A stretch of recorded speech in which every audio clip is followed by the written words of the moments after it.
Olá, boa tarde, sejam todas bem-vindas, todos bem-vindos a mais um webinar da Drummond Advisors. Hoje nós falaremos sobre o visto L1, atualizações, riscos e como se preparar para a conformidade com o UCIS. E hoje aqui ao meu lado nós teremos Pedro Drummond, sócio da Drummond Advisors, e nosso advogado sênior de imigração, Chris Costa. A todas e todos que estão aqui conosco ao vivo no Zoom, nós agradecemos a sua audiência, a sua inscrição. Um breve lembrete que este webinar não é feito apenas para vocês, mas é feito por vocês também. Então, sintam-se à vontade para enviar perguntas e dúvidas no Q&A que serão respondidas pelos nossos palestrantes. Para você que não conhece a Drummond Advisors, seja bem-vindo à nossa casa. A Drummond Advisors é uma empresa com mais de 15 anos de experiência entre transações entre Estados Unidos, Brasil e diversos países. Nessa jornada já foram mais de 13 mil clientes atendidos. Nós contamos com uma equipe de mais de 300 colaboradores espalhados pelo globo, incluindo contadores e advogados bilíngues e certificados tanto no Brasil quanto nos Estados Unidos. Fisicamente, estamos localizados nos Estados Unidos, em Boston, em Miami, em Orlando, e no Brasil, em Belo Horizonte e em São Paulo. Fiquem à vontade para enviar perguntas. Aproveitem o webinar, aproveitem esse momento com o Pedro e com o Chris. Eu fico por aqui no suporte. Pedro, Chris, uma excelente tarde para vocês, um ótimo webinar para todos. Obrigado, Lucas. Obrigado. Você está falando muito bem. Essa apresentação aí deixou quase nada para eu fazer de apresentação, né, Chris? Ficou ótimo. Hum. Muito obrigado também pelo suporte, tá, Lucas? O pessoal aqui da nossa equipe de comunicação são as pessoas responsáveis por preparar o webinar junto comigo, com o Chris. Então, o e-mail que você recebeu, o convite, toda a arte, etc., é muito bem feita pelo time de comunicação.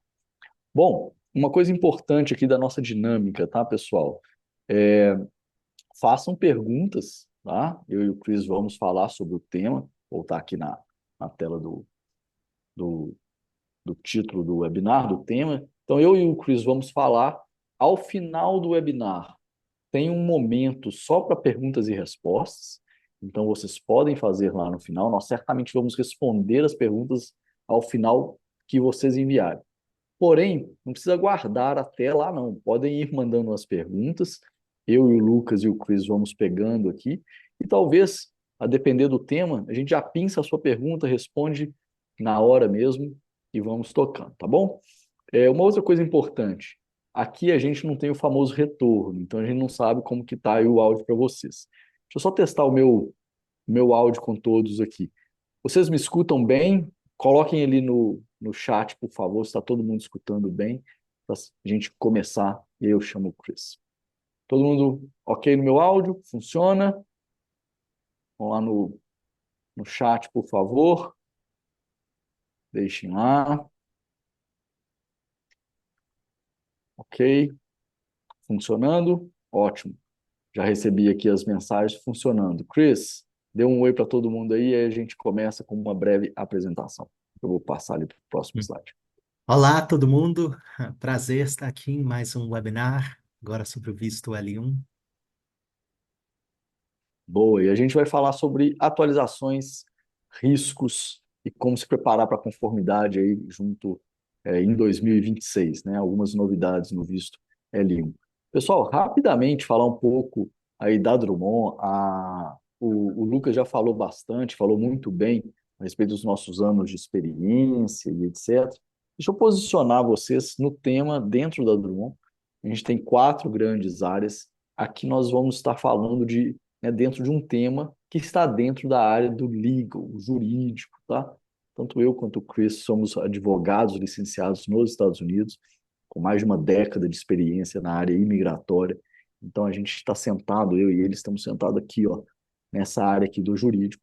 Temos outras áreas na empresa, a área contábil, cujos sócios são CPAs, a área de tax, né, toda a parte de planejamento tributário, entrega de obrigações tributárias. Então, saibam que além do tema de visto, que a gente vai falar, a Drummond tem a capacidade de te atender em outras áreas importantes também. Tá? Aqui no Advisory também temos toda a parte de captação de investimentos para startups, um pouco da nossa história, né? Quantas pessoas temos, hoje somos mais de 350 colaboradores. Aqui em cima na minha tela aqui, na tela do Chris, tem dois grandes reconhecimentos que eu tenho muito orgulho.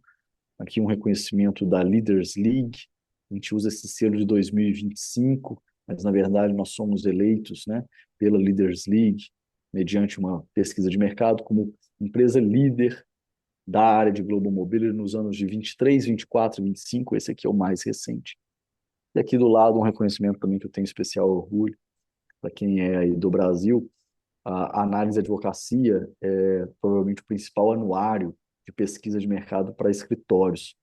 E pela primeiríssima vez em 2025, tendo em vista o crescimento do mercado de Miami, a Análise Advocacia perguntou para diretores jurídicos de empresas brasileiras quais eram as empresas mais admiradas, né? Quais eram os escritórios mais admirados em Miami.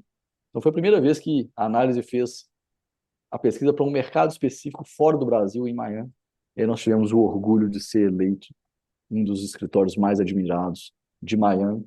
E aí tem um grande orgulho pessoal, e o único, dentre os que foram indicados, nós somos o único que é liderado por brasileiros, né? Então, a gente ficou muito, muito feliz com esse reconhecimento. Isso é um pouco de nós, tá? Um pouco da Drummond. Vamos entrar, então, no tema. Vamos lá. Um pouco dos nossos clientes aí, quem confia em nós, grandes empresas, médias empresas e startups. A gente atende todo tipo de empreendimento. Importante, pessoal, o L1, que é o visto que a gente vai falar aqui agora, é geralmente o visto mais utilizado por empresas. Tá? Pessoas físicas, e a gente também atende pessoas físicas no ramo imigratório, geralmente vão utilizar, né, outros vistos de green card. Visto A1, o EB1A, que a gente faz bastante, o EB2NW. Se vocês têm interesse em conhecer outros vistos, principalmente mais vinculados à pessoa física, entrem no nosso YouTube, que a gente tem bastante webinar a respeito desses outros também. O L1, ele é, e a gente vai falar um pouco disso aqui, ele é um visto de expatriação, de transferência de executivos ou gerentes entre empresas do mesmo grupo econômico. Isso aí é algumas das empresas que confiam nesse nosso serviço de L1, tá bom? Bom, vamos lá. Óbvio que para a gente falar um pouco dos riscos atuais, dos pontos de atenção, de como está mudando a, a interpretação do L, quais são os focos maiores que a gente tem visto no momento, a gente precisa contextualizar o que é o L. Tá? Então, dá um pouquinho do panorama atual, tá? E como que isso está mudando. Então, a gente vai falar rapidamente de novos pontos, aí a gente vai entrar em explicar um pouco do visto L1 e depois a gente volta em pontos específicos de novidades. Chris, fala um pouco do panorama atual, né? O que o L1 serve, e depois eu vou entrar aqui no próximo slide em algumas coisas mais atuais. Vai lá. Uhum. Então, talvez esses são, né, os pontos principais aqui da utilidade dos vistos, do visto L1A, né, que é especificamente para executivos e gerentes, né, que geralmente são os cargos que iniciam a expansão internacional. Esse é justamente o propósito desse visto, né, expandir ah, as atuações de uma atuação de uma empresa estrangeira, né, para o mercado americano, uma empresa, né, que já opera, já tem, né, uma receita consolidada, já tem uma certa hierarquia, né, de pessoas, né, cargos executivos, gerenciais, profissionais abaixo. O panorama atual, é tipo a adjudicação mais rigorosa, né? As leis não têm mudado, o que muda, com os tempos, com a administração e tal, ah, as políticas internas, né, e talvez né, certas tendências, né, na adjudicação.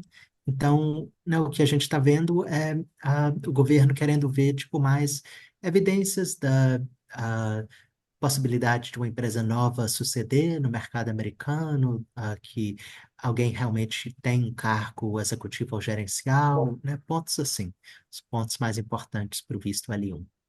Boa. Chris, oh, desculpa, pessoal, acabei passando equivocadamente ali. Chris, isso já entra um pouco em uma das perguntas do Vitor. Vitor mandou a seguinte pergunta, eu vou pensar essa pergunta aqui já para falar um pouco de operação e etc. Pergunta do Vitor é: ter empresa aberta e operando, ainda que com faturamento pequeno nos Estados Unidos, há mais de um ano, ajuda na obtenção do L1?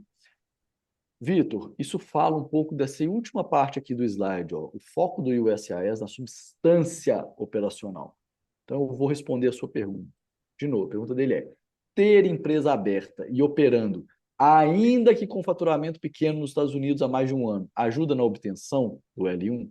A resposta, Vitor: ter a empresa aberta é absolutamente fundamental, ok? É ela que vai ser a peticionária do visto. O faturamento pequeno entra um pouco nessa questão do USIS estar buscando mais a substância operacional, tá? Porque ter ela aberta e sequer sem uma receita, pode pedir o visto? Pode, dá para aprovar? Dá, mas aqui começa a entrar um pouquinho dos maior rigor.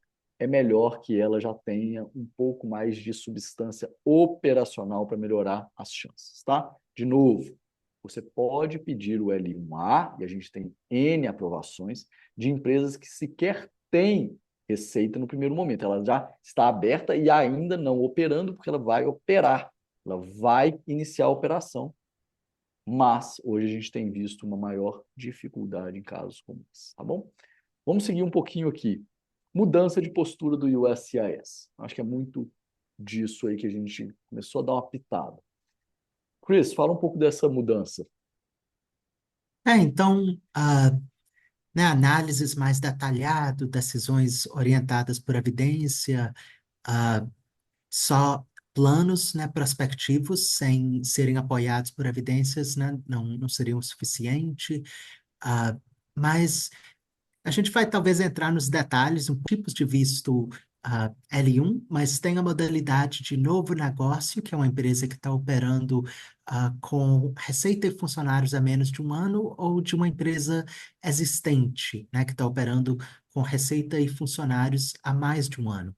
Muitas vezes a gente vê a situação de empresas que operam nos Estados Unidos já há alguns anos, mas sem funcionários, remoto do Brasil, né, começando vendas, a empresa americana talvez, né, servindo como tipo um veículo para atender alguns clientes internacionais, pegar alguns projetos nos Estados Unidos.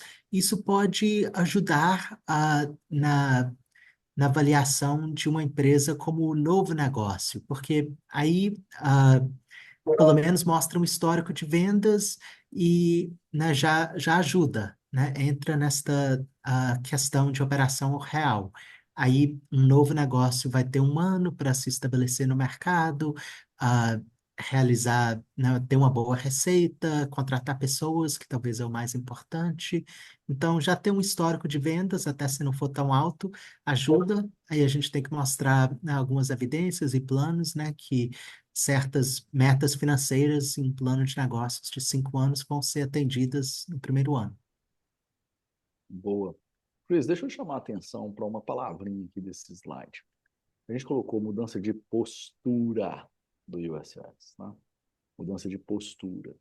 Não é uma mudança regulatória, não houve mudança legislativa, ou seja, o Congresso não passou nenhuma lei nova a respeito do L1 desde que o Trump entrou, entrou, né, como presidente. E também não houve nenhuma mudança regulatória do USCIS significativa desde então. Ocorre que dentro da análise discricionária, a gente já sente uma mudança de postura.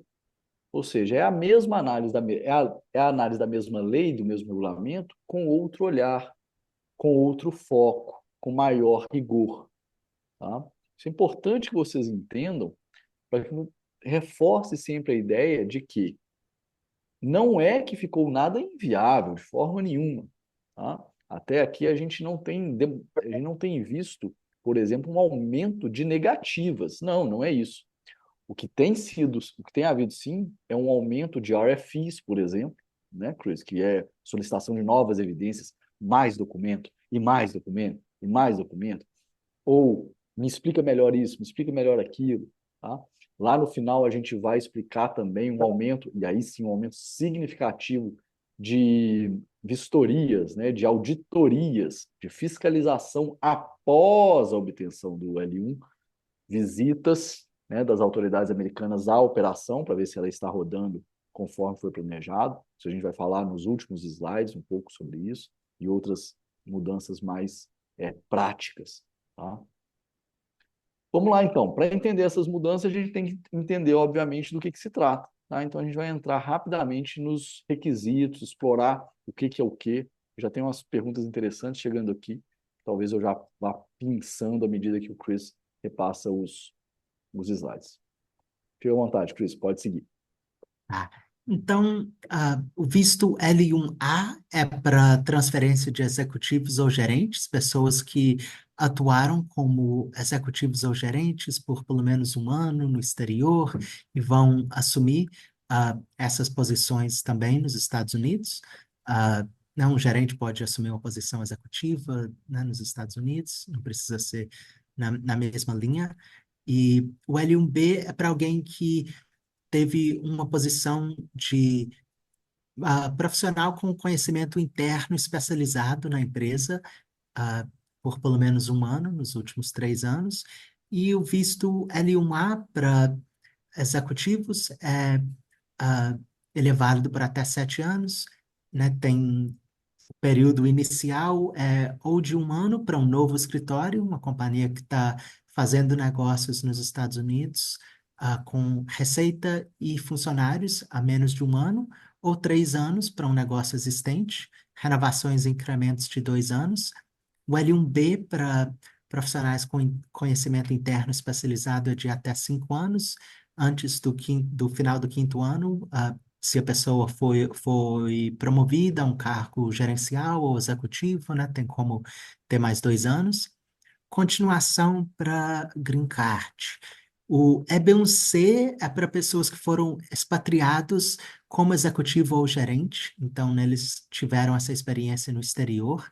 Ah, em termos de categoria de visto, né, tem permanente, tem um, dois, três, quatro, que é em ordem de prioridade, cinco foi criado depois, mas o bom de estar na primeira categoria é que sempre tem vistos disponíveis para pessoas que não são indianas ou chinesas, ah, porque tem limite, né, de quantidade de vistos baseado em nacionalidade. Então, nas, os executivos e gerentes, eles estão em uma posição bem favorável, né, em termos tipo da jornada migratória, o caminho de L1 para EB1C, né, provavelmente é a melhor né, jornada, né, tem alguns benefícios, principalmente tempo, talvez. Ah, Aí, pessoas que foram expatriadas como profissionais com conhecimento interno especializado, eles não seriam elegíveis ao Web1C, até se eles forem promovidos a um cargo de gestão ou executivo após a vinda para os Estados Unidos. Eles teriam que passar pelo processo padrão, EB2, EB3, PERM. Né, grande maioria das aplicações são nessas categorias. EB2 é para pessoas que são oferecidas uma posição que requer um mestrado, e o EB3 é para posições que requerem um bacharel ou menos. A questão é só que a empresa precisa fazer um teste do mercado laboral, tem uma primeira etapa com o mercado, com o departamento laboral, desculpa, e depois com o departamento imigratório, e tem uma espera por questão de cotas de visto também. Então, esse é um processo muito mais longo e burocrático, basicamente, tem que ser bem planejado, né? Os tempos estão aumentando, hoje em dia, né, muitos casos pendentes e tudo. Aí, prazos de processo, isso é para o L1, né? tem como pagar uma taxa adicional para uma petição individual aqui nos Estados Unidos, para receber uma resposta em 15 dias úteis. Né? O que demora mais é realmente a preparação da petição, mas tem como ter uma resposta em 15 dias úteis, que pode ser uma aprovação direta ou um pedido de informações adicionais, um Request for Evidence, RFE. Aí depois seria agendado a entrevista consular, né, em um consulado americano no Brasil. Segundo caminho para um L1, né? Primeiro tem um individual, que é o padrão. O segundo é através de uma blanket petition, que é para organizações mais estabelecidas nos Estados Unidos. Ah, né, geralmente o critério que vai determinar isto vai ser se a empresa americana tem uma receita de 25 milhões de dólares em um ano. Não necessariamente uma empresa nos Estados Unidos, mas ah, empresas do grupo nos Estados Unidos, em total. Aí não precisa fazer uma petição primeiro para o departamento imigratório, antes de ir no consulado, leva a petição direto para o consulado. Aí é algo mais enxuto, mais direto, e né, claro que o processo fica mais ágil, né? Economiza muito mais tempo, né? Documentação, as taxas governamentais também são menores. Mas, né, isso é para organizações que já se consolidaram nos Estados Unidos e são, né, pré-aprovadas, receitas, funcionários, tudo isso. Boa, boa. Chris, deixa eu pegar esse slide aqui para a gente começar a quebrar os requisitos, tá? Do L1. E aqui, um dos requisitos é a posição do beneficiário, tá? O L1A é para executivo ou gerente, ok? Então, é a pessoa que é executivo ou gerente nos últimos 12 meses na operação estrangeira e é expatriado para ser executivo ou gerente da operação americana, por no mínimo 12 meses. Ele tem que ter no mínimo 12 meses na operação estrangeira, ok? O L1B é para a pessoa que tem 12 meses de casa na operação estrangeira com specialized knowledge, ok? Então, sempre que você ouvir o L1A, é executivo ou gerente, L1B, pessoa com conhecimento especializado. Na categoria do gerente, eu tenho uma subdivisão conceitual de personnel manager or functional manager. Qual é a diferença de um e de outro? No primeiro caso, personnel manager, ele é um gerente de pessoas. Ele tem time. No caso do functional manager, ele, embora não tenha time, ele gerencia uma função, um departamento dessa operação. É muito importante a gente saber essa distinção, porque algumas das vezes existem casos que são negados erroneamente. A gente já pegou N casos vindo de clientes que, olha, tive a minha petição negada, é o fim da linha, não tem jeito. Tem, às vezes é porque foi mal qualificado ali, mal explicado a distinção entre personnel manager e functional manager, ok? E aí o specialized knowledge, a ressalva a ser feita é a seguinte, é o conhecimento especializado no produto, na tecnologia, do processo da empresa. Eu costumo dizer o seguinte, a título aí didático, se você tem um PhD em química, mas que ele não tem um conhecimento especializado no seu produto, num fármaco específico, você não tem ali um B, porque não é um conhecimento especializado do mercado, não é um conhecimento especializado da tecnologia, é da sua tecnologia, tá? Então, isso é um ponto importante para fins de L1B, ok? E aí tem algumas perguntas aqui que eu vou pegar um pouco da qualificação do executivo do gerente, que tem uma bem interessante, mas eu não vou parar, não. Vamos seguir.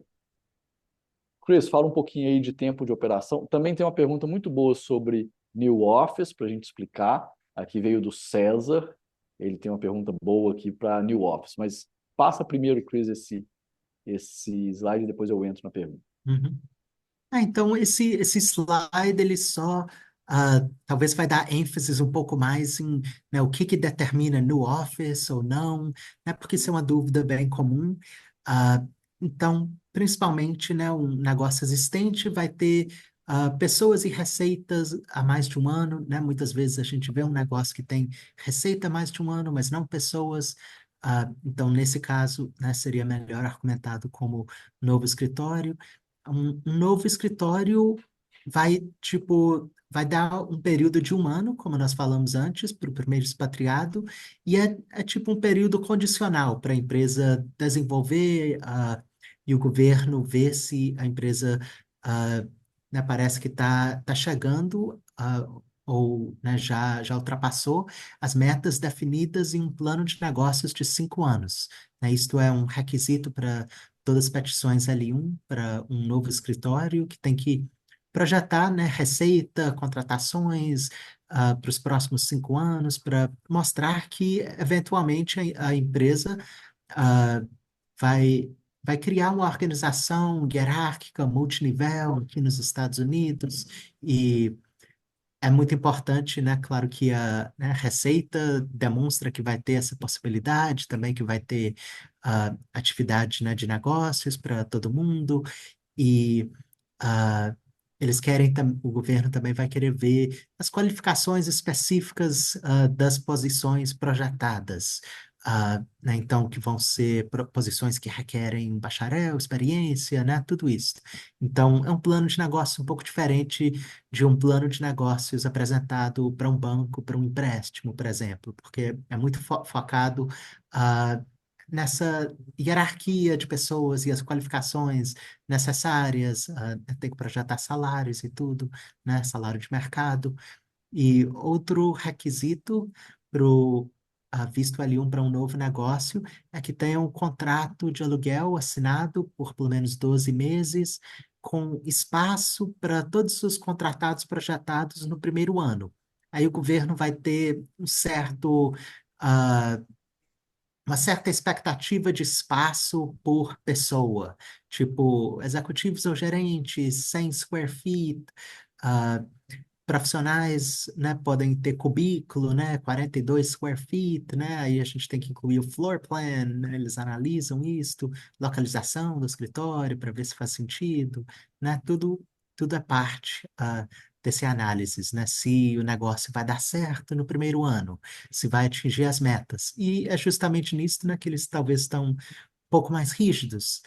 Ah, Aí, natureza do tempo, né, é um visto temporário, né, na categoria, né, tem vistos temporários, vistos permanentes, esse é um visto temporário. O L1 até é um visto dual intent, que eles chamam, você pode ter a intenção de seguir com a residência permanente também. Ah, então, isso facilita bastante, né, nessa etapa. Ah, Aí tem a opção também desse visto ser para pessoas que vão vir apenas de forma intermitente. Geralmente são altos executivos de empresas grandes, talvez já estabelecidas aqui nos Estados Unidos, ah, né? Mas essas pessoas, nesses altos executivos, precisam viajar, né, para os Estados Unidos a trabalho, né? Eles querem ter entrada e saída, permissão de trabalho, Social Security Number, tudo isso. Ah, Aí é importante que essas pessoas que vêm com o visto L1 de forma intermitente, que eles não fiquem mais de 50% do tempo aprovado em cada petição, para eles poderem continuar renovando o visto L1 de 2 em 2 anos, de maneira indefinitiva. Eles podem ir além dos 7 anos, desde que eles nunca ultrapassem 50% do tempo da petição fisicamente no país.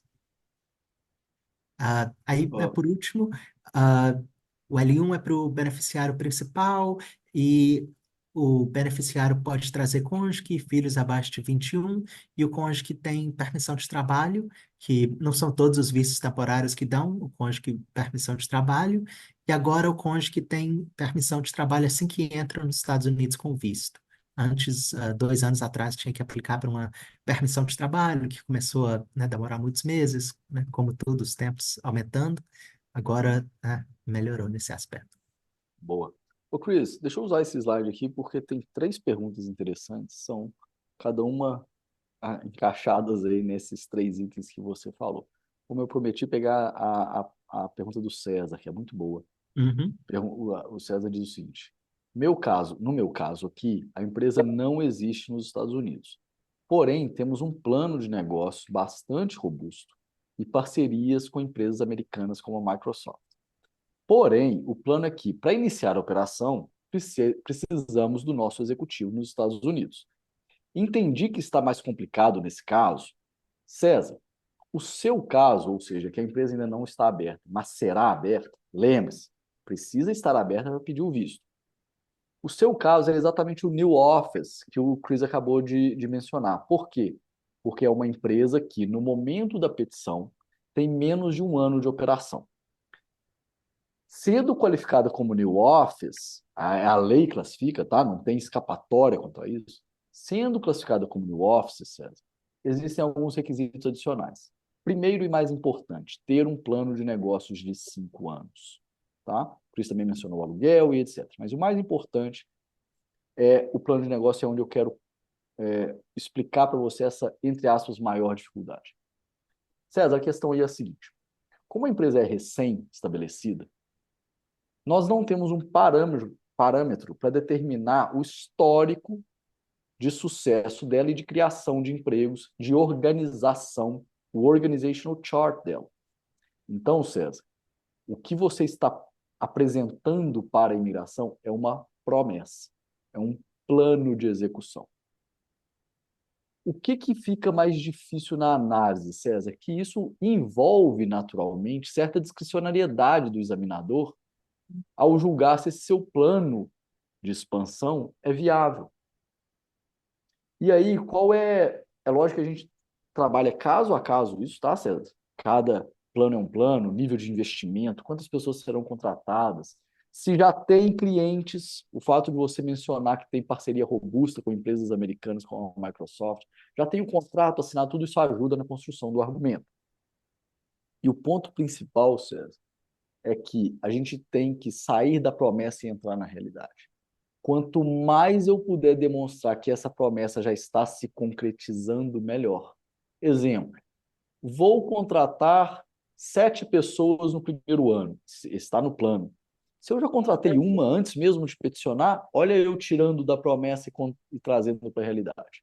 Tá? Então, é nesse sentido que está ficando mais difícil. Por quê? Porque as análises estão ficando mais rigorosas. Qual é o nosso papel? Explicar melhor, tornar mais real o que é promessa. Ok? Vamos lá pela natureza do trabalho. Tem uma pergunta aqui interessante. Como fica uma empresa nacional, estabelecida e consolidada por muitos anos no Brasil, que precisa encaminhar seu executivo para prospecção de mercado e relações com parceiros nos Estados Unidos? Alguma alteração ou exigência mais profunda? Então, o caso aqui que ele está colocando é: a empresa está muito consolidada no Brasil, mas envia para os Estados Unidos um funcionário para fazer prospecção de mercado. Pequenas viagens, curtas duração, para abrir negócios, às vezes fechar alguns negócios. Primeira coisa importante: ele pode, em determinadas circunstâncias, continuar com o B1, B2. Ele vai entrar nos Estados Unidos com o visto B1 de negócio. A depender das atividades dele, ele não pode permanecer nesse B1. Ele precisa pedir o visto L1, tá? Ou L1 ou outro qualquer, mas o L1 pode ser que ele funcione para um caso como esse. E nesse caso, tá? É muito comum a gente pedir o L1 intermitente, esse que está dizendo aqui. Por quê? Porque ele trabalha nos Estados Unidos, ele pode trabalhar em benefício da operação americana já estabelecida, ou seja, ele fecha negócio em nome da americana. Pode, inclusive, receber remuneração da empresa americana. No exemplo que ele trabalha com vendas, ele pode ser comissionado, receber comissão da empresa americana. Mas ele continua, na verdade, vivendo no Brasil. Ele volta para o Brasil, ele passa mais tempo no Brasil. Aí entra o papel do visto intermitente, tá bom? Então, do L1 intermitente. A terceira pergunta aqui para fechar o slide. A pergunta foi, é que eu estou aqui para baixo falando de L1 e L2. No caso de extensão do L1, existe algum critério diferente para a análise do L2? Em outras palavras, estou estendendo o L1, Muda alguma coisa a análise do L2 do cônjuge? Não, tá? O L2 do cônjuge é algo muito, muito simples, praticamente automático, quando há, né, quando houve a renovação do L ou quando é a emissão do L, 99,9% dos casos que a emissão do L2 é muito tranquilo. Tá? Eventuais problemas acontecem se o cônjuge tem algum problema específico dele, algum passado de violação, mas o L2 segue tranquilamente sem nenhum outro problema, ok? Chris, desculpa tomar muito tempo aqui, mas eu gostei de pegar essas três para esclarecer, dar mais cor para tudo isso que a gente está falando. Pode seguir. Então, né, os conceitos aqui, ah, né, empresas do mesmo grupo econômico. Então, né, tem as relações societárias, né, de matriz, subsidiária, né, vice-versa, e mais complicada talvez sendo de afiliadas, no caso onde não são exatamente os mesmos sócios com exatamente as mesmas porcentagens, nas duas empresas, né, americana e brasileira, né, subindo né, pelas empresas que controlam, né, chegando tipo nos donos acionistas, pessoas físicas. ah, a regra, tipo, seria que tem que ter aproximadamente, tem que ter um mesmo grupo que controla ambas empresas com aproximadamente a mesma proporção, e poder de controle, nas duas empresas. Né, às vezes, né, pode, né, se tornar um pouco complicado, tem empresas tipo que não tem talvez um board of directors né, formalizado, coisas assim. Então, esse é, tipo, talvez a situação, né, mais de para ser examinada, né, se tem, tipo, essa relação. Porque não é incomum, né, ter sócios diferentes na empresa americana, reduzir, né, a participação, né, de certas pessoas chaves na matriz, coisas assim. Boa. Tem algumas perguntas frequentes, né? As duas empresas precisam atuar no mesmo ramo? Não, tá? Eu costumo brincar, você pode ter uma empresa farmacêutica no Brasil, comprar um restaurante, nos Estados Unidos fazer a transferência. É contraintuitivo isso, né? Mas é a regulamentação, não precisa ser do mesmo grupo econômico. Posso comprar uma empresa existente e transferir imediatamente? Ajuda ou prejudica? Pode, tá? A expansão pode ser feita no que a gente chama do inorgânico, que é comprar a empresa nos Estados Unidos. Ajuda ou prejudica? Ajuda. Ajuda porque, nesse caso, certamente a empresa não vai ser new office, né? Eu já tenho um histórico de operação, a empresa americana adquirida, ela já tem funcionários, ela tem um histórico, ela tem clientes, etc. Olha lá de novo, a gente sai da promessa e entra na realidade, ela já é real, operacional. Vamos lembrar do primeiríssimo slide que a gente apresentou aqui como tendência, a tendência de olhar mais coisas mais operacionais já girando, tá? Então ajuda sim. Vamos lá, aqui eu prometi que a gente ia falar um pouco mais sobre o que é de fato gerente executivo, né? Lembrando ali, ó, quem são executivos ou gerentes, que nós estamos falando de L1A, e quem são profissionais com conhecimento especializado, aqui é L1B. Chris, passa para a gente, por favor.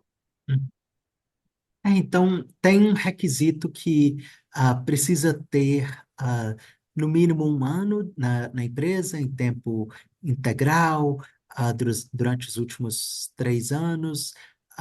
Isso não necessariamente quer dizer que precisa ser apenas em um cargo, pode ser mais de um cargo, desde que seja pelo menos um ano, tipo alguém contratado em um cargo executivo o ano passado e mudou de cargo para outro cargo executivo, né? Tecnicamente isso ainda funciona.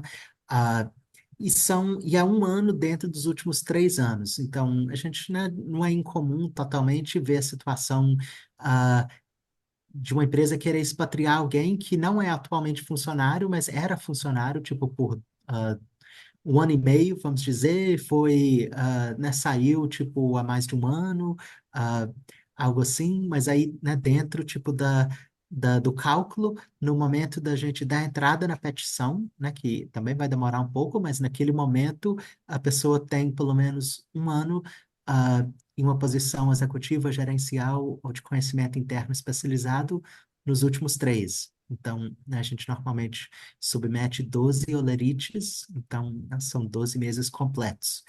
Ah, interrupções de quadro.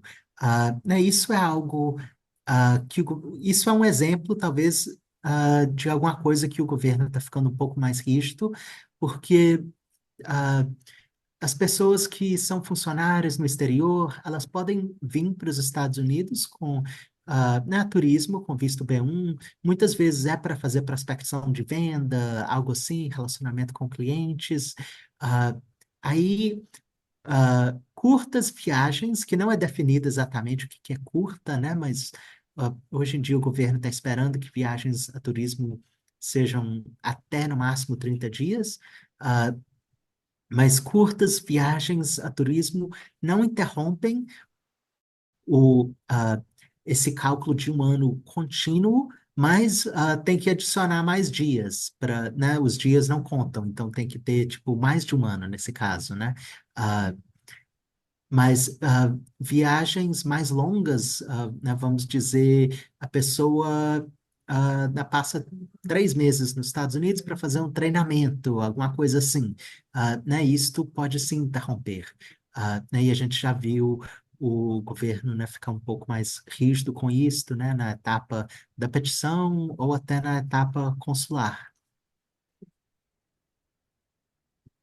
Aí, aqui a gente está começando a, né, falar sobre os critérios de executivo, né, gerente, profissional de conhecimento interno especializado. Aí o executivo, né, tem critérios, né, para definir o que que é um executivo, né? Ele faz gestão de uma área, ele define metas e políticas para a área, ele toma decisões importantes com alto nível de discrição e ele reporta a um alto nível. Então, um executivo é basicamente uma pessoa que está principalmente focada em estratégia e ocupa um cargo elevado dentro da empresa, no quadro de pessoas, né? Aí o gerente, né, como nós mencionamos antes, tem 2 tipos de gerente: personnel manager, que supervisiona profissionais. Essa pessoa deveria passar mais de 50% do seu tempo em gestão. Né, vão ter alguns critérios também.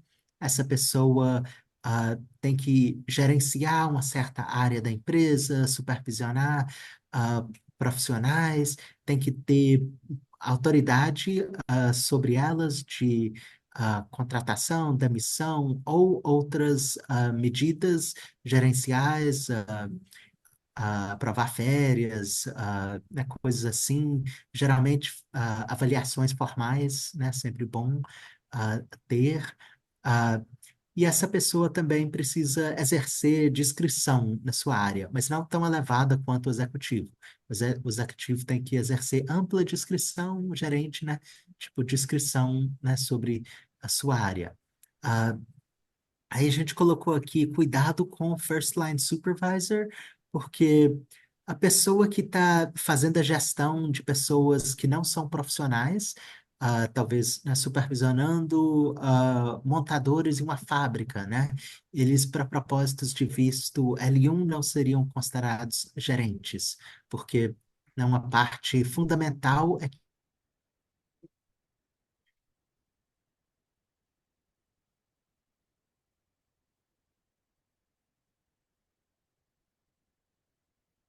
Cris, vamos seguir aqui. Eu vou passar para o próximo slide. Pessoal, muitas perguntas interessantes aqui e práticas que a gente vai pegar ao final. Uma do Félix, muito boa, do Márcio, muito boa. Pergunta do Vitor. Agora o André Taveira, fez uma pergunta interessantíssima sobre o regime de PJ. Mas deixa eu pegar uma que veio aqui que é interessante. Fala um pouco de novidades, tá? Só para a gente focar aqui na questão da novidade. Essa questão do Taveira é importantíssima. A gente vai responder ao final sobre o executivo PJ no Brasil, como é que é o tratamento dele. Mas a pergunta que eu quero pensar aqui, que fala sobre novidades, é do Wagner. O período mínimo de 12 meses, esse que o Chris falou, continua sendo o mesmo, tá? E se o candidato tiver dupla cidadania? Resposta para você, Wagner. O período continua sendo o mesmo. Sempre foi de 12 meses, no mínimo, e não houve alteração regulatória sobre isso. A dupla cidadania não altera absolutamente nada disso, tá? Então, se o gerente tem cidadania brasileira e italiana, por exemplo, zero, é absolutamente irrelevante isso. A dupla cidadania, pessoal, só para dar um pouquinho mais de informação, a dupla cidadania ela é relevante para um outro visto chamado E2. Quem tiver dupla cidadania aí, italiana, espanhola, portuguesa, argentina, são vários países. O Brasil não tem a possibilidade do visto E2, mas quem tiver dupla cidadania de algum desses países e outros, entra no nosso YouTube também, é só pesquisar lá visto E2. A gente também tem um webinar sobre o visto E2, pode assistir que vale bastante a pena. Perguntas frequentes, executivo sobre esse tópico aqui, executivo que se transfere para ser executivo se transfere para ser executivo e gerente para gerente, ou seja, eu tenho que ter similaridade de cargos? Não. Posso pegar um executivo no Brasil que quer ser gerente nos Estados Unidos e vice-versa. O executivo PJ pode ser expatriado via L1? Olha a sua pergunta aí, André. A pergunta do André Taveira é: o contrato em regime de PJ é aceito como prova de que o profissional trabalha para a referida empresa brasileira? A resposta é sim. O executivo PJ pode ser expatriado via LIM. Porém, a prova desse vínculo, ela é mais complicada de ser feita, obviamente, porque você tem que demonstrar que aquela roupagem jurídica de um servidor externo é apenas uma roupagem jurídica. Gente, aqui vale o princípio milenar, né, de substância, né, substance over form. Qual é a substância da relação? Esse profissional, ele de fato trabalhava em tempo integral no cargo de executivo ou gerente daquela empresa? Se a resposta é sim, a forma que as partes deram não será o mais relevante. Vejam que isso é, obviamente, mais difícil de argumentar e comprovar do que aquela pessoa que está na folha, mas não é nada impossível. A gente tem N casos de sucesso de executivo PJ. Existe um número mínimo de empregos a serem criados na empresa americana para justificar um executivo ou gerente? Não existe um número mínimo. O que é necessário é criar cargos o suficiente para justificar o seu cargo de gerência, o seu cargo executivo. Tá? Então, é um mito, é uma lenda urbana que eu tenho que ter um certo número específico. Vai depender do caso a caso, vai depender do seu plano de investimento, o business plan, ok? Mas tem que ser algo condizente com o argumento de que você vai se elevar para a condição de gerente executivo.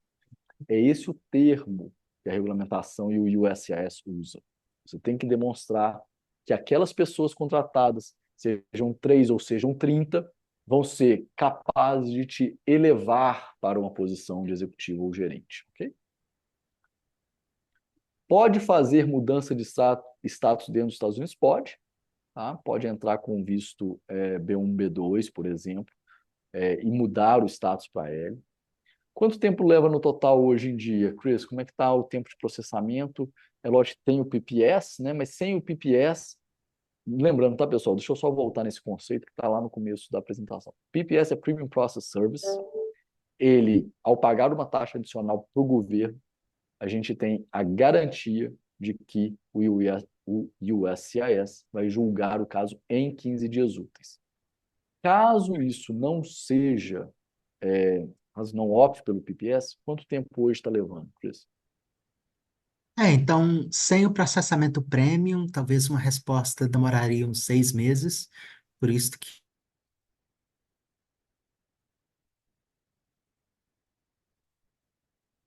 Alô? Pessoal, acho que o Chris, não sei se que foi o a Chris grande que caiu. maioria solicita, ou para que vai demorar um tempo. Então, eu diria que as pessoas, né, deveriam planejar, tipo, 6 meses, né, com processamento premium, né, para dar tempo de ah, construir a petição, enviar, receber resposta, ir ao consulado, né, e já poder começar a trabalhar. Opa, essa pergunta aqui ela é muito boa. A gente pensou aí em alguns casos reais que perguntam para a gente, não só aqui nesse webinar. O que geralmente é solicitado no Request for Evidence? Diz muito sobre o tema aqui de novas requisições, pontos de atenção. Então a gente quis trazer essa especificamente aqui. Então, né, os pedidos de evidências adicionais, eles vão focar em um ou todos os critérios. ah, Então, geralmente vai ser, no caso de um novo escritório, a probabilidade do negócio atingir as metas projetadas para o primeiro ano, se a pessoa realmente ah, serviu em um cargo de executivo, gerente ou conhecimento interno especializado no exterior, e se o cargo nos Estados Unidos vai devidamente também ser executivo, gerencial ou conhecimento interno especializado.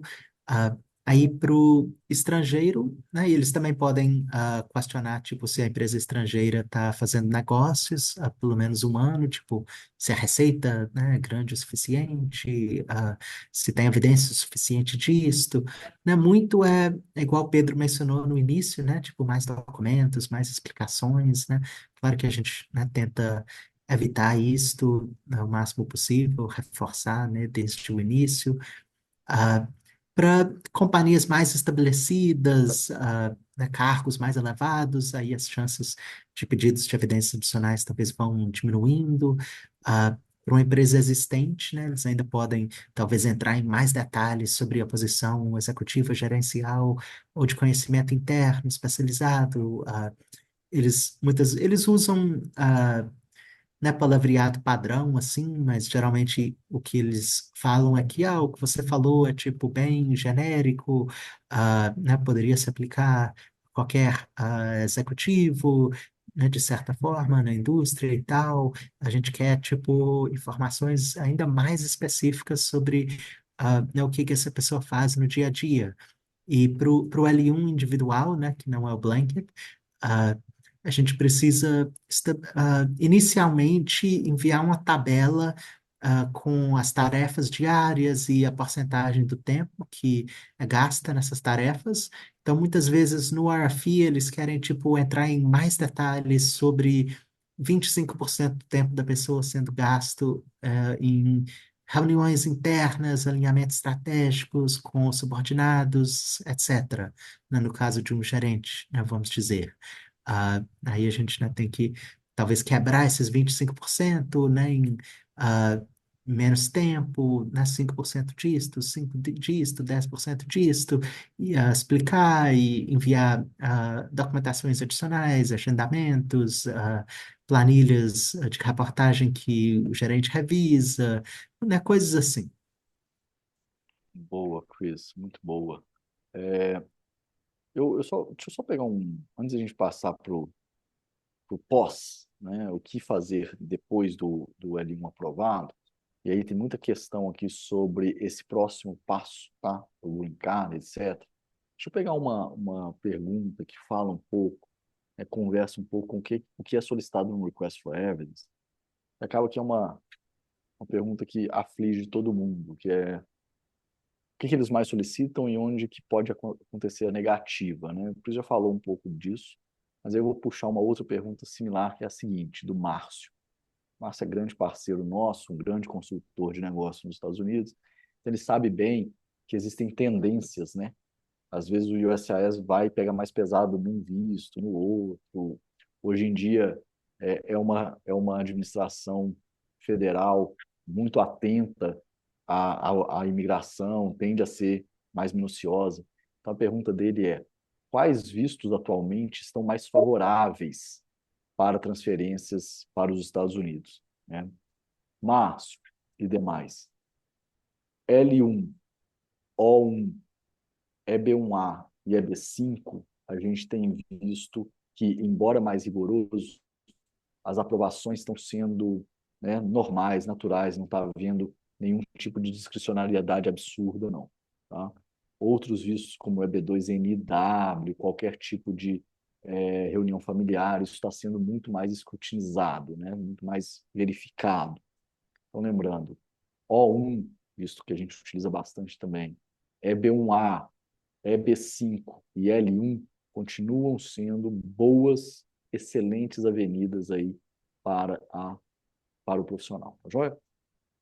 Pessoal, eu quero gastar bastante, né, ter tempo para passar muitas perguntas. São perguntas interessantíssimas. O César acabou de mandar uma pergunta muito interessante de tributário, a gente vai responder, tá, César? Isso é uma pergunta especificamente tributária, a gente vai responder aqui. Mas até para que a gente tenha tempo disso, eu vou passar rapidamente esse slide para ir diretamente para o último ponto. Como que eu transformo o L no Green Card, tá? Lembrando que o L1B não segue para EB1, EB1C, quem segue para EB1C é o L1A. Então, o L1A é mais fácil de se tornar um Green Card. Mas, Chris, fala dessa parte. Como que eu sigo do L para o Green Card? Daí a gente vai para os próximos slides.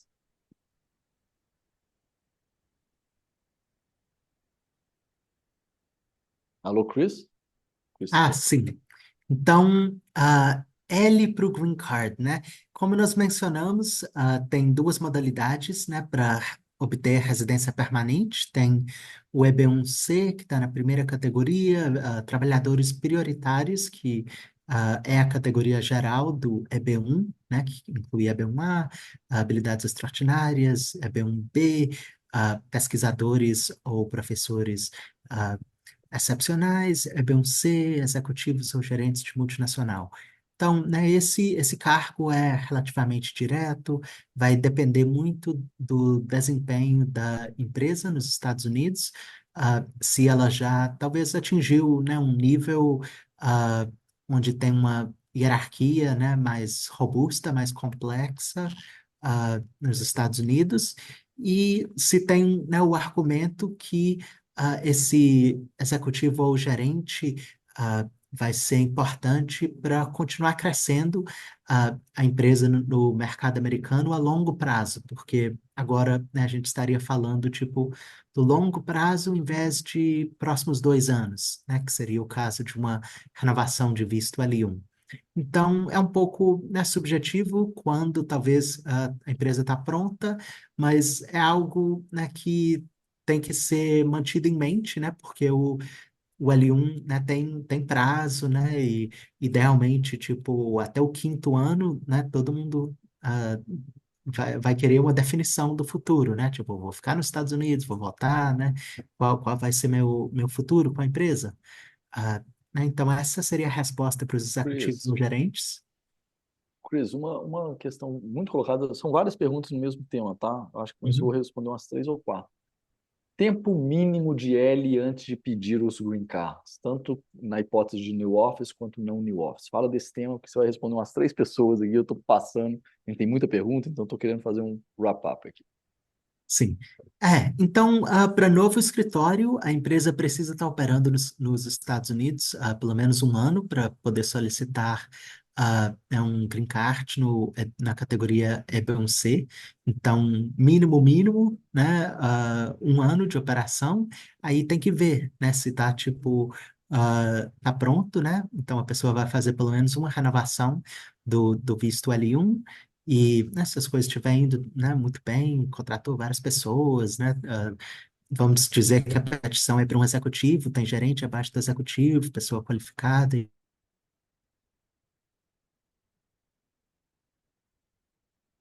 tudo, profissionais abaixo, boa receita, gente, né, se achar que talvez tenha que esperar, né, um pouquinho para desenvolver as coisas, né? Aí teria que talvez fazer mais uma renovação. Ah, O período de 2 anos é mais que suficiente para concluir o processo de residência permanente na categoria EB1C, principalmente porque tem como pagar o Premium Processing também. Nesse caso, é uma resposta em 45 dias úteis em vez de 15. Aí, a segunda etapa da residência permanente, que é chamada de ajuste de status, ela pode demorar até um ano, porque não tem né, como pagar adicional, né? Tem cotas de vistos permanentes que são distribuídas por categoria mensalmente, então tem mais uma fila de espera. Mas, né, na categoria EB1 é o processo mais rápido que poderia ser para residência permanente. Boa. Aí Então, para empresa existente, a resposta é que, né, se a empresa já estiver operando aqui e tudo, né, já é uma empresa, né, bem estabelecida, assim que a pessoa chegar com o L1, talvez, né, em pouco tempo, né, mostrar que a pessoa já começou a assumir a função, fez algumas coisinhas, né, só para ter uma evidência, né, da necessidade do trabalho nos Estados Unidos, já pode aplicar para residência permanente. Muitas vezes é uma questão de tipo, quais são as políticas da empresa de patrocínio de residência permanente? Quem vai pagar o quê? Coisas assim. Isso entra numa das perguntas correlatas aqui, vem uma das pessoas que perguntou sobre o tempo, pergunta exatamente isso, sobre a empresa, né? O EB1C pode ser feito apenas pelo indivíduo sem precisar da empresa? A pergunta que ele está fazendo é o seguinte: o EB1C pode ser um chamado self-petition? A pessoa é quem faz? A resposta é não. Quem faz é a empresa. Ok? Então precisa sim da empresa para fazer o EB1C. Porém, para o Pessoal, EB1C, o requerente pode pagar os custos de advogado e né, as taxas governamentais. Então, isso. mas vai depender, né, das políticas da empresa, se seria aceitável e tal. E a empresa deixa fazer pelo menos esse pagamento. Gente, deixa eu passar rapidamente. Tem outras perguntas muito interessantes que eu vou entrar logo agora. Conteúdo, um aumento significativo das inspeções, tá?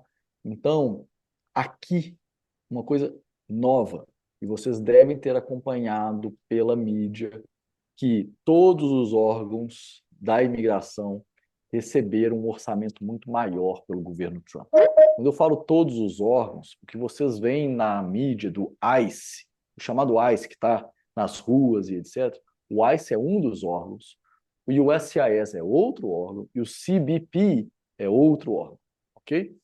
O USCIS é o órgão que julga a petição do L e fiscaliza a petição do L. O ICE é o enforcement de toda e qualquer circunstância dentro do país. O CBP é aquele oficial que te recebe no aeroporto, ok? O USCIS é responsável por fazer visitas, inspeções físicas em loco na empresa após a emissão do L. Antigamente isso era raro ter essas inspeções físicas pessoais e hoje com o aumento do budget é mais frequente. Isso é bom ou é ruim? Pessoal, para quem está correto, para quem está bem, etc., isso é bom, isso é uma boa notícia, que bom. Nada a se preocupar, o que você precisa é se preparar, ter todos os documentos em prontidão, o escritório está ativo, tudo isso que a gente fala na petição tem que existir na prática. Mas é importante vocês saberem que tem havido um aumento dessas inspeções. Acontecendo a inspeção, o que o USIS geralmente verifica? O local físico, a existência de fato dos funcionários, atividades reais, tá? Tá funcionando e etc. As funções exercidas pelo beneficiário. Então, provavelmente vai fazer uma entrevista com o beneficiário, com os colegas do beneficiário, saber o que de fato ele faz no dia a dia. Importante isso porque os pontos de atenção do L não acabam quando acaba a petição do L. Eles permanecem, tá? Então a gente precisa ter esse cuidado aí. Riscos de inconsistência. Chris, pega esse aí e logo depois desse slide a gente passa para pegar e responder todas as perguntas que estão pendentes. Tá. Então, riscos de inconsistência seria a divergência entre petição apresentada e realidade operacional. Né, isso é amplo, então talvez, né, a medida do risco vai depender da medida da divergência, né? Ah, a gente já viu, né, certos negócios ali, por alguma razão, ah, não dá certo. E, por exemplo, né, o negócio, tipo, nunca contratar pessoas, ele nunca começar, né, por alguma razão ou outra, a pessoa, né, talvez até já abandonou o espaço físico, né, claro que nessa situação aí a pessoa tá em violação dos termos do visto, né, um grande risco, né, se aparecer alguém lá, o proprietário falou, essa empresa já saiu, né, mas, né, vai depender, porque né, como nós mencionamos também, no caso de uma petição L1 para um novo escritório, tem um ano, né, para atingir aquelas metas. Então, não é só porque, tipo, no mês 2 não começou a vender ainda, não é necessariamente um problema, né? Então, depende né, da quantidade, né, da divergência. Aí, possíveis consequências, negativa de renovação, claro, porque principalmente ah, no, na categoria de novo escritório, tem requisitos específicos para a renovação do L1, a primeira renovação. Então, eles olham principalmente crescimento de receita e contratação de funcionários. Né, então, tipo, se o negócio nunca realmente começou a operar, né, vai ser um problema para a renovação. Pode ter a revogação do visto, né, após essa visita, né, durante a vigência, né, do visto, né, se por alguma razão eles verem que, tipo, não tem nenhum negócio operando lá, eles acharem que, né, teve uma fraude, né, alguma coisa assim, ah, aí tudo isso fica no recorde migratório da pessoa e, né, poderia ter um impacto negativo em petições futuras. Boa, boa. Pessoal, então só para a gente finalizar a apresentação e eu vou entrar nas perguntas. O L1 hoje continua sendo uma ferramenta valiosíssima, tá? O que ele exige hoje é mais cuidado, mais atenção em pontos críticos, a descrição, né, do dia a dia do profissional, o que que ele vai fazer, a operação em si, né? Quanto que vai ser investido, se já tem clientes, o nível de viabilidade dessa operação, se já existe uma atividade econômica concreta ou muito em breve existirá, tá? Trabalhar bastante na estrutura organizacional, então não deixa de ser uma boa ferramenta, tá? Ele, como eu disse, continua sendo uma avenida muito, muito, muito utilizada, tá joia? Deixa eu passar, enquanto eu passo para as perguntas, eu confesso que eu estou até perdido com algumas que vieram numa plataforma e na outra, então caso eu deixe de perguntar, caso eu deixe de responder alguma, vocês têm os nossos contatos, eu vou deixar aqui na tela. Primeiro na tela está o QR Code para um guia de vistos. Obviamente aqui a gente falou de L, mas existem outros. Por exemplo, o André fez a pergunta, caso eu não me, né, adeque ao L1, qual outro? Pode ser o O, por exemplo, tá, André? O MB1. Aqui nesse guia tem vários outros e um conteúdo bem bacana. Então, podem acessar para baixar. Aqui os meus dados, tá? Aí pelo QR Code você tem acesso ao meu LinkedIn, o meu e-mail tá na tela também.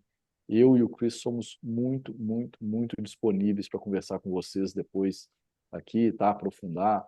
Aí sim a gente vai entrar mais no seu caso específico, tá? Vou responder aqui perguntas mais, né, as mais genéricas possíveis para poder aproveitar todo mundo. Mas o seu caso específico a gente está super aberto para conversar com vocês. Aí os meus contatos.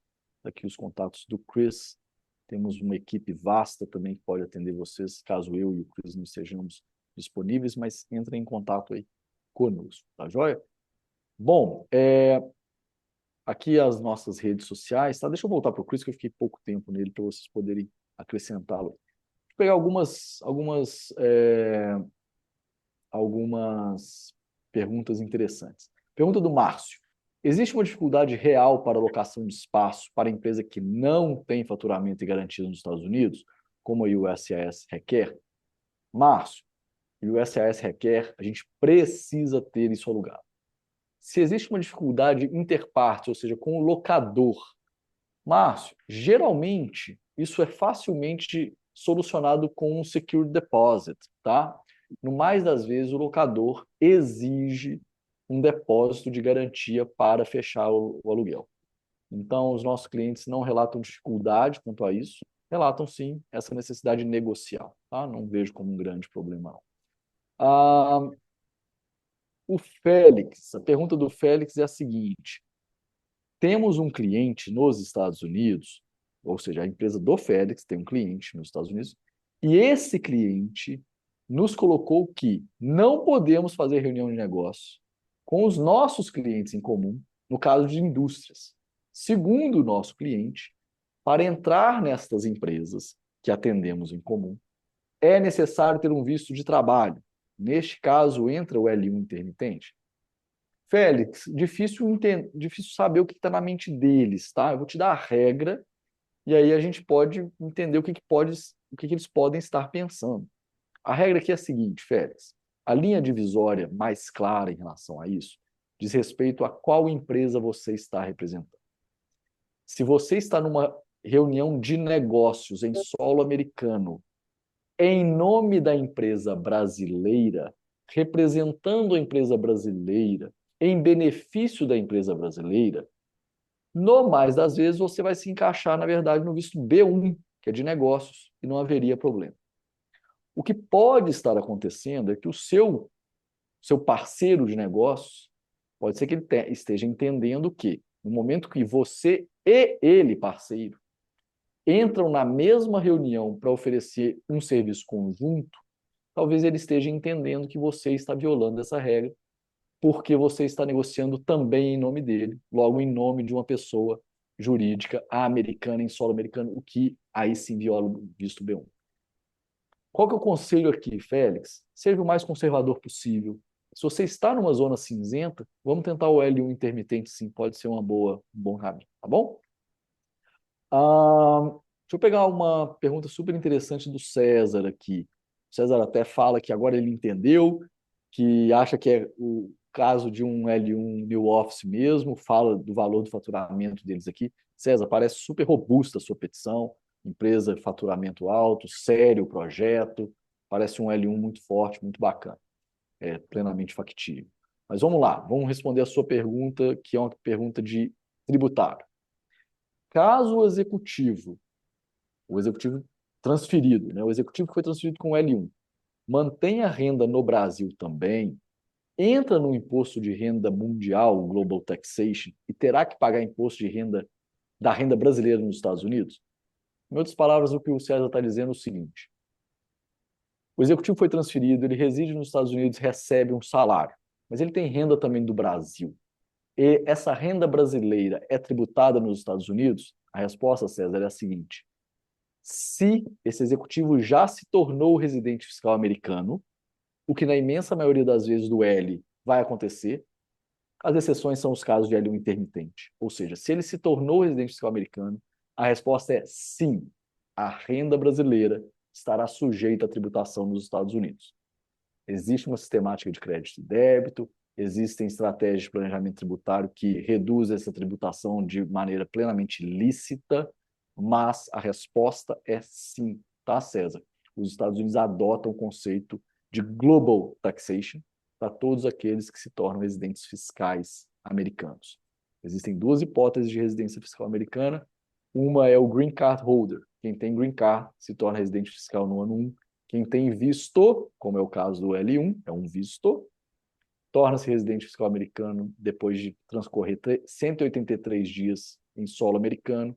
Esses 183 dias são calculados durante 3 anos, com pesos diferentes para cada ano. Você está vendo que são alguns cálculos mais complexos.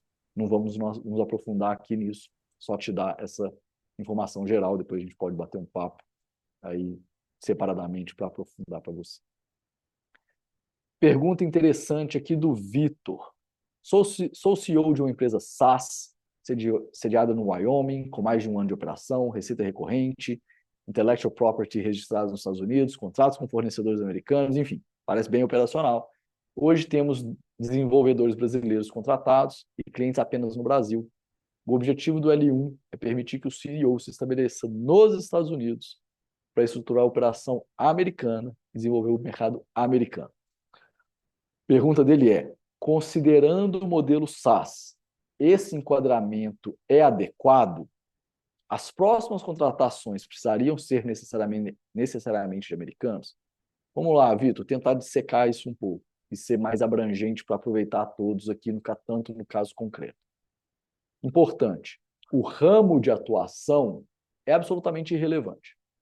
Então, esse considerando o modelo SaaS, não tem que considerar. Não é isso que vai ser relevante. O que é relevante é número de funcionários, sua posição hierárquica, tudo isso que o Chris colocou. Outra questão, as próximas contratações precisariam ser necessariamente de americanos? A resposta é: precisa se contratar nos Estados Unidos. É preciso contratar nos Estados Unidos para justificar a posição de gerência ou executiva, aquilo que a gente conversou. Essa contratação não necessariamente precisa ser de americano, precisa ser de pessoas com autorização de trabalho. Pode ser, por exemplo, um L1B que você transfere também, tem uma pergunta sobre isso. Tá? Não é o americano cidadão, mas sim contratação local, gente. O governo americano quer gerar emprego dentro do país. Isso é absolutamente legítimo, isso é um interesse nacional. Então a gente tem que pensar nisso sim. Ok? A gente já está indo aí para 15 minutinhos além, eu estou tentando pegar o máximo de perguntas possíveis, talvez eu não vá conseguir todas, tá, gente? Pegar uma pergunta aqui do Caio Teixeira. Caio faz a seguinte pergunta: é possível fazer uma solicitação? Aí eu mudei aqui porque algumas pessoas estão me pedindo para colocar o meu contato também, que não tiveram tempo de pegar. Caio Teixeira: é possível fazer uma solicitação de visto L1A e um L1B para duas pessoas distintas ao mesmo tempo para dar início a uma abertura de empresa nos Estados Unidos? A resposta é sim, tá? Sim, tá, Caio? Não há problema. A atenção aqui, Caio, é para a gente construir uma estratégia imigratória, tá, que faça sentido. Quando tem mais de um visto, é importante, Caio, entender o timing de cada um, o que vem antes, o que vem depois, o que é melhor na construção de médio e longo prazo. Quando o projeto envolve vários vistos, a gente tem por praxe já estudar e planejar isso numa linha do tempo que vai considerar todos esses ocorridos, tá, Caio?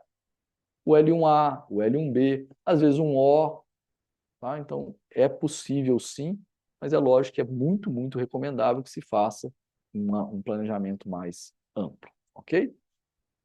Pessoal, o Lucas já está me puxando a orelha aqui porque a gente não pode passar muito do tempo. Já se foram aí 16 minutos. Eu vou passar um pouquinho mais o slide. Eu fui falando e respondendo e não notei que o Chris acabou caindo. Eu acho que o Chris não está aqui conosco, né, Lucas? A gente sofreu um pouquinho de algumas interrupções na conexão dele. Provavelmente ele deve ter tido um problema maior na conexão e não está mais aqui conosco. Aqui na tela está o QR Code para as nossas redes sociais. Temos o YouTube. Essa apresentação aqui vai ficar disponível a partir de amanhã no YouTube. Existem várias outras apresentações, tá, no YouTube, então vocês podem consultar lá. Temos no LinkedIn, onde somos muito ativos, a gente publica muito conteúdo de qualidade lá. Recentemente, no LinkedIn da empresa, busquem isso lá. Tem um artigo técnico de autoria do Chris, muito esclarecedor sobre um tópico específico. Ele disseca mais coisas, é uma coisa muito mais técnica, você pode ler se se interessar. Temos também aí o nosso Instagram, que a gente também publica muita coisa lá, ok? Todo esse conteúdo, pessoal, é feito e disponibilizado para vocês, né, na expectativa de que vocês possam aprender mais sobre essa alternativa e tantas outras. Eu espero aí bastante que a gente possa ter ajudado, tá? E a gente fica à disposição caso queiram e precisem de mais aprofundamento aí em tudo que a gente discutiu. O tempo é curto, as perguntas são várias, muitíssimas e muito interessantes. Eu gostaria de ter tempo aqui para responder a todos, mas o Lucas já está me cobrando aqui que a gente encerre. Então, entrem em contato conosco, mandem as mensagens, e a gente vai estar super à disposição. Lucas, por fim, sei que você está aí no background esperando, quero te agradecer bastante, né? É uma honra a gente ter um time de comunicação tão forte, tão competente, que coloca um evento com tamanha qualidade para tantas pessoas. Parabéns a todos vocês. Pessoal, muitíssimo obrigado pela participação. Tá? Eu fico muito grato aí com a presença de todos vocês pelo tempo. Eu espero que a gente tenha ajudado a esclarecer um pouco das dúvidas de vocês, ok? Valeu, muito obrigado. Um abraço.